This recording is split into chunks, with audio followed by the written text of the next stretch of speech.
Hello, this is Chaz. And this is Domino.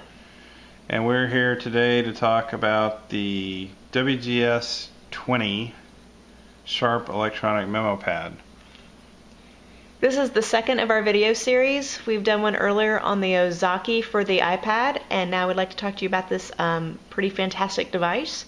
So Chaz is going to do the narration, and I'm going to go ahead and attempt to go through the device as he discusses it. Our fingernails look way better than mine. So anyhow, so this thing comes in a number of configurations. We'll go over those here in a little bit. We're going to jump right into the actual how the device functions, but Domino will show you a little bit of how it looks there, and then we'll compare it to the N20 here in a little bit. So we ordered this device through Amazon, but Chaz, what's the deal with how you can get your hands on this in the U.S.? All right, so basically it's not available stateside just to pick up. It's import only right now, but not difficult to get. Amazon has several different resellers. You can get it about $100. We got $100, $10 shipping. Musicon in Japan, they did a good job. They really did.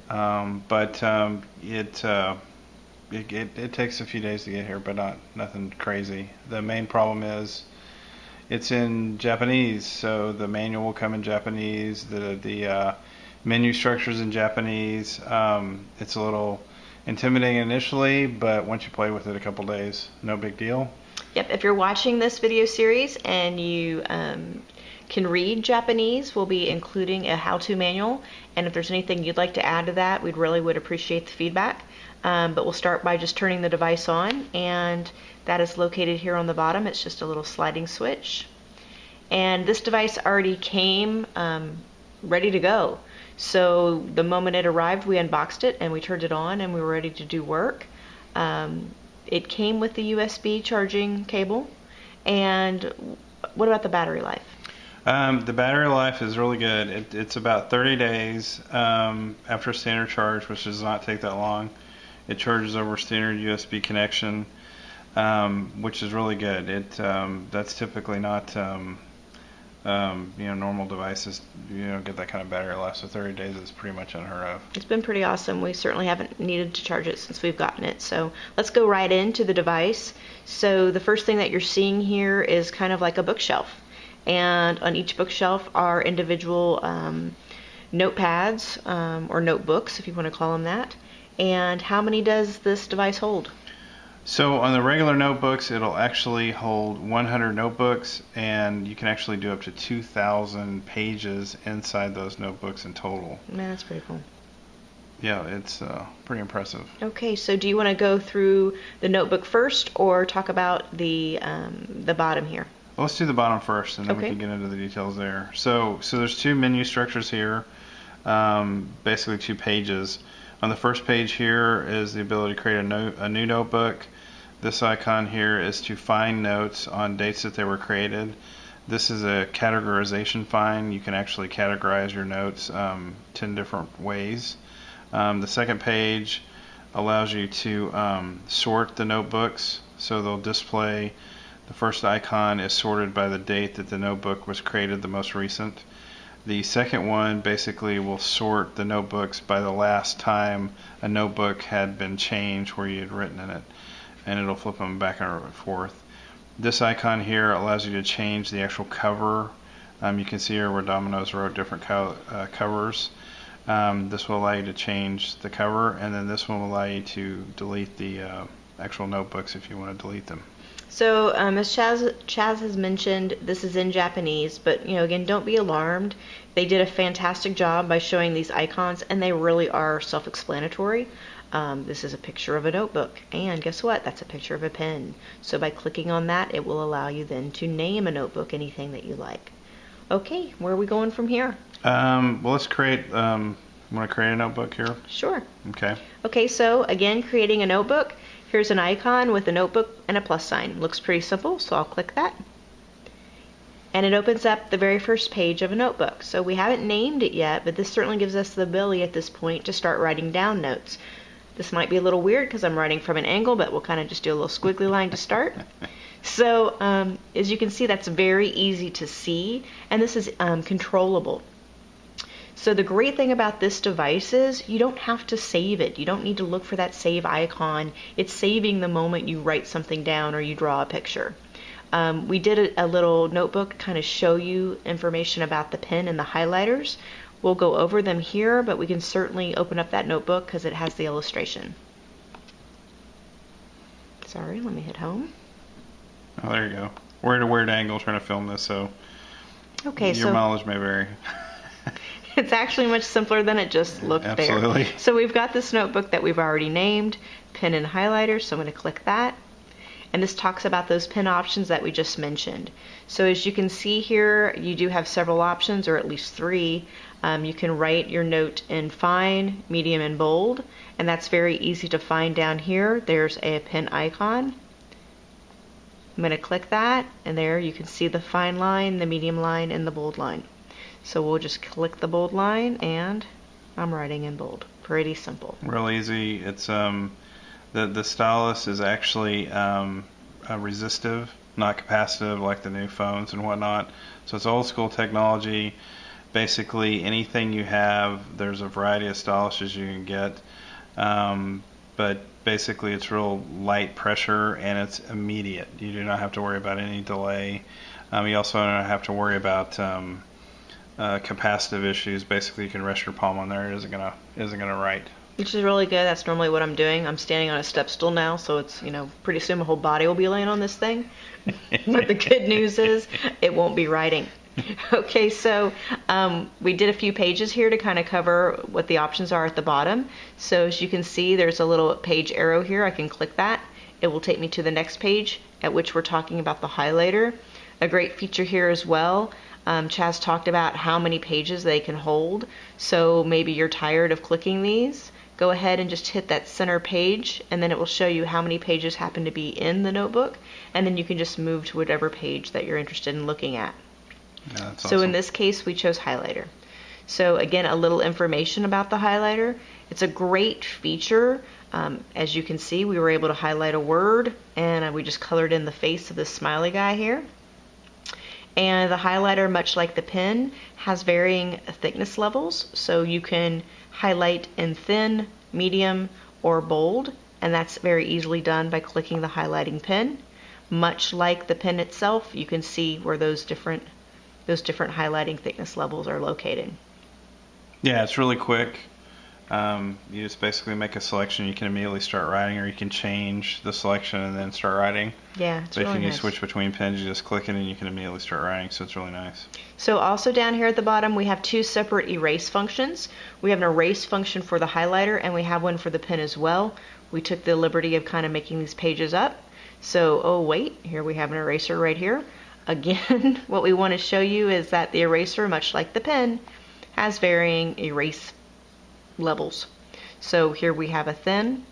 Maybe you just want to take out the S. We have medium. Nice. Thank Is you. it an obscure movie reference there? Depends on how old you are, on whether or not you just got that. And then we have a thick one. Say what? Nice. All right, so again, that shows you how to erase with pen. Let's do the same with highlighter. Of course, each one of these erasers are right next to the icon for the item that you need to erase. Oh, let's go to the page.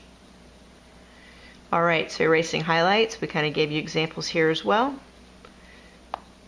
And I like to use the big fat one because I'm lazy and I just want to get it done. So yeah, that's really great. I mean, having the ability to put a contrast behind something, that's really useful. Plus, being able to, one of the things we're just kind of just glancing over here, but we're flipping back and forth between recorded notes, which is huge, right? Yeah. So I mean, we've seen this on the boogie board. Everybody wants it. Boogie board, you write, and oh yeah, you want to pull that back up. Forget about it. This is instant recall for everything you wrote, that everything it can hold. That's a huge win right there.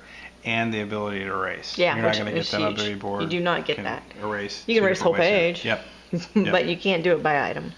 So another feature here, and again, we're kind of going over the bottom. So we've covered the highlighting pen, the the highlighting eraser, the pen itself, the pen eraser, and then of course, very easy to see that icon, it's a page. What do you want to do? You want to add a page. So we click that, a new page comes up, so now we've opened page number 6, and write what you want. Whoops. Here's a great thing. So I wasn't ready for the pen, but now I want it. It automatically is where I left off. So the last time I used the pen, I was using bold. I like bold. I'm bold, in case you didn't know that. So there you've got that. And the name like Domino. Yeah. Well, what can I say? So yeah, I mean, that's the perfect thing. You don't have to sit there and pick. You just immediately pick your pen choice and start writing. That saves steps there, because you'll be flipping back and forth between different ones to try out. If you ever forget what notebook you're in, this is a nice little feature here. You just click that. It tells you what notebook you're in. Now granted, it may just say notebook if you haven't already named it. But you do have the option to name that, and we'll show you here in just a moment. Another great feature right next to that is the bookmark. So let's say it's very important to me every time I come into a particular notebook that I'm on a certain page. Let's say erasing highlight is obviously very important to me here. So if I go ahead and click that, I've now added a bookmark here. So anytime I go back into this notebook, it's going to go directly to where I have the bookmark placed. That's huge. And there we are. It is. Yep, that's really So good. I'm going back home. Okay, what else would we like to Cool. cover? Well, we can talk about note forms. Okay. The backgrounds are really a nice touch on this. You can have, by default, the applicator or the actual notebook has 9 different backgrounds you can choose from. You can change those at will. So I don't know if you want to pick one of these, and we'll change the notebook. Sure. How about this one here? Perfect. So you can see the thin lines on this one, somewhat college rule, maybe a little thinner, but we say we don't like this background, we want to do a grid. Come into the toolbox here. The 4th icon down is to change the note forms. And again, don't let the Japanese get hung up on that. We've got the breakdown in the manual we rewrote. You get 9 choices here by default. College rule, a little thicker, And wider, right? There's some lines. Some There's vertical for columns. We've got the grid. Your eyesight's better than mine. What am I looking at down here? I think that's a pseudo calendar, and then you got a to-do list. But the good thing is on this next page, when you do them, you would actually have up to 9 abilities to import your own. Any standard bitmap image that's 600 by 700, 16 scale 4-bit image will load into this, and you can actually use it as a backdrop. So you can imagine all kind of options you have for that. So I think that's really huge. nice. I mean, again, a really nice feature that's offered here. I'll pick the grid and see what that looks like. So immediately changes it. Each note can be changed in this notebook type. You can also pick a default background. So when the new notebooks are created, it will use that backdrop. That's so fantastic. To be able to change the background per page of a notebook, that's really unheard of. So that's a really nice feature. Cool. Okay, so what other stuff we're going to cover here? So let's have about searching and categorizing. Okay, let's do the categorization. Let's actually categorize something first, then we'll search. Okay, this time out, why don't you show us that? Okay, so let's go over here to the same notebook here. Let's say that we've got this page here, and we say, you know what, in a project or whatever, we need to categorize these pages as something. So what you do down here at the bottom, you have multiple folder icon here. When you click that, you basically get this pop-up where you can pick 10 letters that allow you to categorize. We've actually we used F and we used B already, so do you want to try a different one for this? Oh yeah, let's do D. So now this changes to the letter at the bottom, so you know that every time that you basically have a note that you want to put with D on it, you just pick D, and then you can recall it through the first screen with the search. So basically over here shows you a little search icon for those, and it lists all 10, and you hit D, and it basically shows you the notebook that it's in and the notes that have D as a categorization. It's also really nice is it's got the date as well. So this is the date that we placed the note, so therefore there's a date associated, which is a really nice feature. Alright, so let's take a look at, we can actually name the notes. Okay, let's name the newest one. Quick. So on naming the note, it's going to be down here on the second tier. Here is a notebook with a pen, so that's kind of telling me I get to write on the cover. When I click that, it's asking me next, which notebook? Well, let's do this one, because by default it's just name notebook. And then we get to name it whatever we want. And in this case, I'm going to name it Smiley Face Man. Perfect. If you want to clear it, didn't like that, you hit that. I didn't like him. Over. He's weird looking, crazy man. And then click OK, and then now you've got that, so it gives you a quick reference for that. So that's really pretty slick. And you can do the same things to the categories. A second ago, in the example that Domino had there, you saw that she'd actually written on the category. So you can see there that she'd actually wrote a note in there instead of it just being the Japanese. You can actually write a note, so that's really nice. Very cool. All right. So let's see. Do we want to cover the scheduled notes next? I think so. Okay. All right. So again, we just mentioned that this is a feature that's only available on this particular Sharp model, and there's two tabs up here. The tab we happen to be on right now is Notebooks, and then the next one is Scheduled Notes. So would you like to start us off? Sure. So this is a little different. Basically, you can have up to 9 of these. And you get 1,000 pages in total, where you get 2,000 pages in the other, the standard notebooks. The scheduled notebooks is an interesting feature. The bottom line is what it allows you to do is from a date range that you get to select, you can pick one of 9 different backdrops, and the Sharp will actually build you an automatic calendar of that backdrop, and it has, like I said, 9 different layouts, so we can build one of those, but we have some examples here. Which one would you like me to pick? Let's do the one you wrote on here in the middle. So it'll basically load it. So what you're looking at here is you're seeing, okay, so this June is the 6th month, July is the 7th month, and it shows that basically you've got the 29th, the 30th, and the 1st. So it gives you 3 days per this note. And you're gonna hang out with George Clooney. Oh yeah, I love you, but he's taking me to lunch. And you may come. He's buying. I don't know. He's got all the big bucks, and then we get paid. So then I'll take you to lunch. Gotcha. So then we hit next there, and so it increments the date, 2nd, 3rd, and the weekend, 4th and 5th. And you can write the same kind of thing. You have the same access to the pins down here below in the highlighter.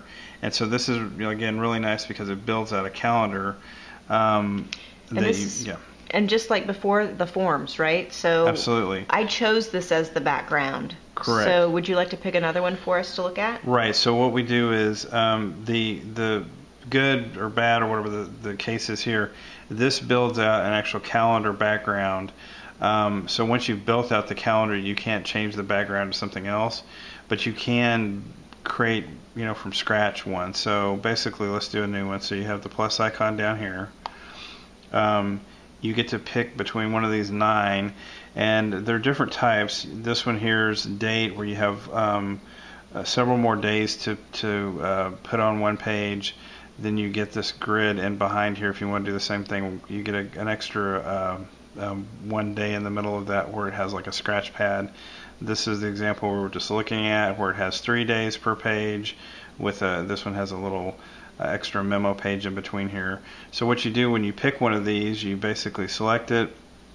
It's going to allow you to do a preview of what that's going to look like, and you return, and then basically you have a start date and an end date, and it defaults in, we think, about 6 months. It also has to do an entire week. You want to talk a little bit about how that works? Yeah, so here we are. If we go ahead and pick our date range, let's say you want to begin your note on a Wednesday. So in this case, we are still looking at June. Well, in this case, I'm actually going to start on a Tuesday since I am looking at that month. So again, this calendar is beginning with Mondays, ending on Sundays. I say on a personal, hey, I want to do my note beginning on a Tuesday. What you'll see is that it always is defaulting to the beginning of the week. Not a problem. It's just going to pull in 1 week's worth of time. So you may want to set your note on Tuesday, but this is going to pull back the entire week for you. So let's go ahead then and then choose when we want this calendar to end for us. So it's already defaulted a year ahead, so let's bring it back. And let's say we're going to do July, and in this case we want it to end on, let's say, the 16th. So in this case, you can see it also pulled back where it was pulling in. I've got the 19th here. I'm sorry. Maybe I pulled it the wrong week. No, you did the right thing. Oh. It went to the end of the week. Okay, right? thank you. Yeah. I'm sorry. It's confusing me. So once we've got this set, if you'll go ahead and select OK. And it shows how many pages of the 1,000 it's going to take up when it actually builds it. So it gives you kind of an idea if you're going to build a huge one out for 365 days, how many of the available memory it will eat up there. So you click OK. It shows you how fast it's building in memory. Then you click OK. And now you're going to have a new schedule built out there. So when you go into that, it's loading it. The more you have, it takes just an extra second to load, but now you have all those pages built.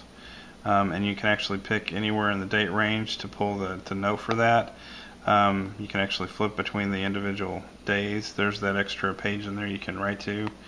And you have all those days that you can basically write to. So it builds you a mini calendar. I think that's pretty fantastic. I mean, I've used this for work, so this has been great to set my schedule for the day.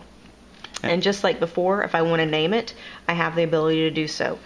Like before, when you looked at the actual notebooks, they said notebook on a generic notebook that you created that you could name. Same here. Here's your generic schedule, stating schedule. So again, this, as you can clearly see, that's written in English, and you're able to go ahead then rename it. Absolutely, and that's a little icon here at the bottom. Okay, so do you want to go into the more, I guess, weedy functions, and then we can talk about the differences? Yeah, this is where I go grab a cup of coffee, if you would like to address the weeds. Okay. All right, so these two icons on either side here we haven't talked about. This is the USB menu. Lots of Japanese, not real confusing once you see it in the layout. And again, take a look at our manual that we put together. Basically, each one of these has various states of importing or exporting the notes. You can export the BMP notes, and again, they're 600 by 700. There's a program you can download from Sharp that'll actually convert them to various other things besides BMP. But basically that's the bottom line of what this works with. The other flip side of it is you can import, and so that's this icon right here, allows you to import note forms. If you don't get it exactly by the specification, it will not load. The bottom line with all this is you have to be connected to a computer, which is real straightforward. It even supports Macs. This bottom icon here is what drives everything. You click that, there'll be an in-between that says OK, and basically you're connected to the computer. And then you can do the transfers back and forth. It'll actually open up a shared drive, which basically you can move files between it. So that's that menu.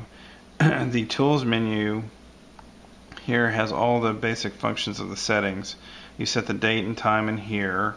This choice here allows you to basically calibrate the display. When you first get it, you'll have a 5-point calibration you'll go through where you touch the stylus.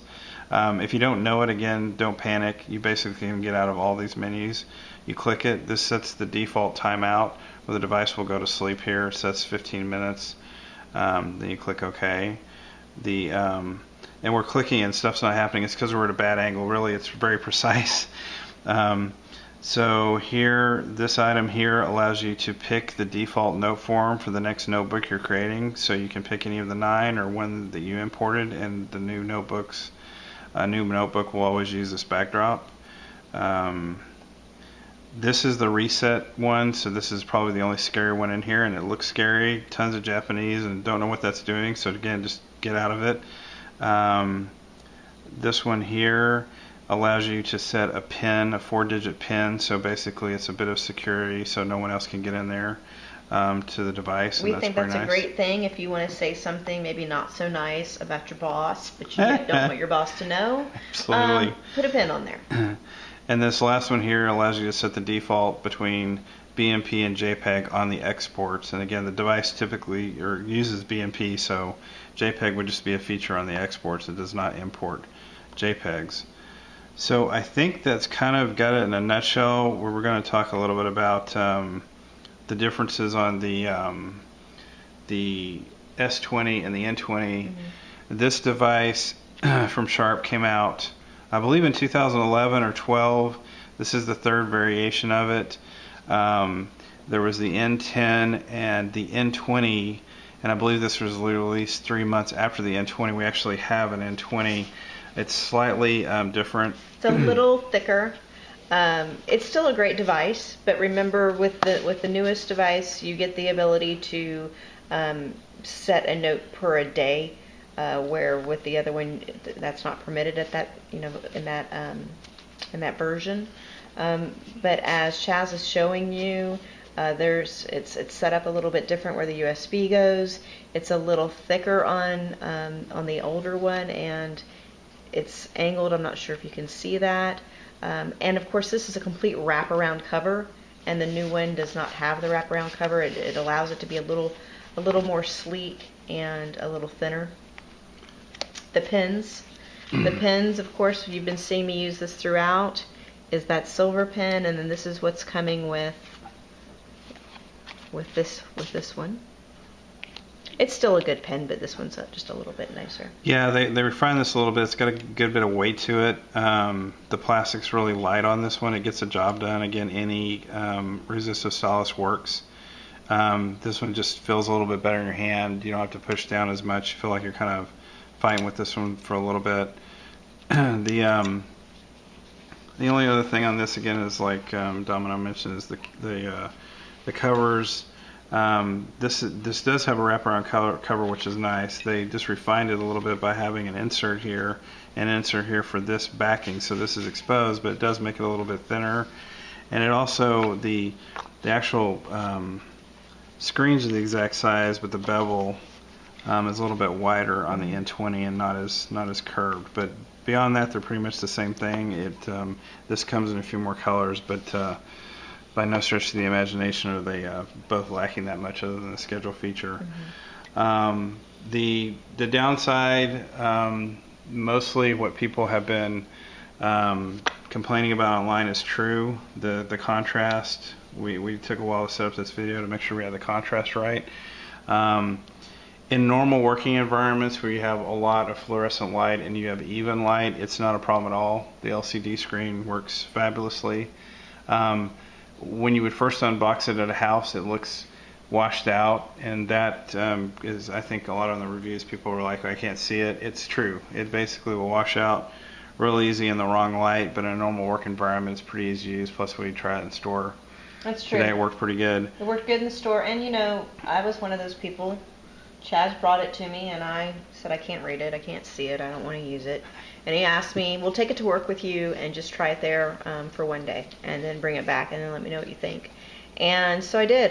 The lighting at work was fine, and I was able to see it without an issue. And then I decided, well, you know what, I'm going to take it to a meeting with me and not bring my usual notepad and pen. I was able to do my notes. When a phone call came in and I needed a little scratch pad, I was able to just write something down. By the end of the day, I decided that he wasn't getting it back, and it was going to be mine. And so I was sold. And we really think that if anyone is willing to purchase one of these, you really won't regret it. We think it's a great device. We'd love to see Sharp start selling these in the United States, and of course have that firmware that supports English. But even though it's not, we think this is still a great device, and really pretty easy to understand when you're looking at the icons. But Chaz did a lot of work in looking up the Japanese to try to come up with a documentation of how to, and that will be included I guess below this video, so please feel free to review that. And if you do read Japanese and there's anything, like I said earlier, if you'd like to want to add to that, we welcome any input. Absolutely. We definitely want feedback. The hope is basically we get other people will do videos and explain more, and that Sharp will see it and go, well, there actually is a market here, and maybe pay us. I don't know. Is that asking too much? Probably unlikely. Not. Free devices. Maybe a free cover, and I don't know. Well, we'll take what we can get. But yeah, it's been a great thing. So anyway, any questions, just feel free to ask us, and anything else you'd like to see. There's even more things it can do as far as exporting in the actual note form. So Chaz may do a video on that maybe later. But we really appreciate you taking an opportunity to look at our video series. Thank you. Thanks. Have a good day. Bye.